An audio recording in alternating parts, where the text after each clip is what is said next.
I have been reading lately some of the writings of Dorothy Day, who a lot of you have probably heard of, but if you haven't, she was a social activist, not the first half of the 20th century. She was working from like the 1930s all the way into the 1980s, I believe.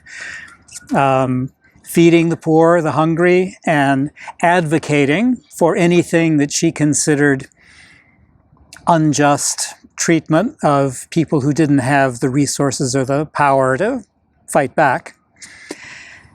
And she was profoundly spiritual in what she did and how she did it. And one of the things she talks about, she was not Episcopal, but she was Catholic, and she talks a lot about seeing Christ in others, like our baptismal covenant says. And that's been on my mind as we are in a time where there is a lot of strife, a lot of anger, people finding themselves on different sides of issues and it becoming very personal, and so that the other side begins to seem somewhat less than human. They become a label. And as Christians, we have to resist that because we're supposed to see and serve Christ in all persons. But how do you do that? And she asked herself the same question, living through the Depression, World War II, the turmoil of the 1960s. She knows something about the kind of period we're living through. And this is something she writes in one of her diaries. Whenever I groan within myself and think how hard it is to keep talking about love in these times of tension and strife, I think to myself, what else is the world interested in? What else do we all want, each one of us, except to love and be loved in our families, in our work, in all our relationships? God is love. Love casts out fear.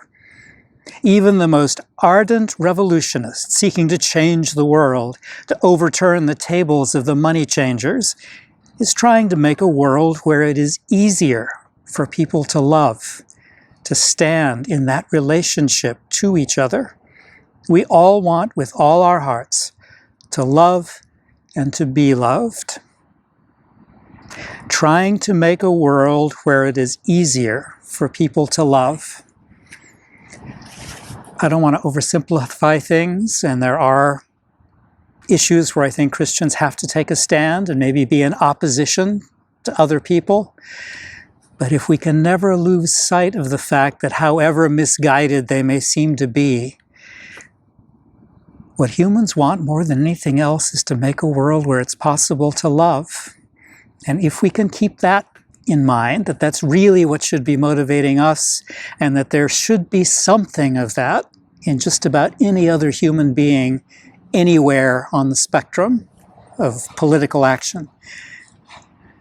If we can remember that, then I think we can fulfill our vow to see and serve Christ in all people.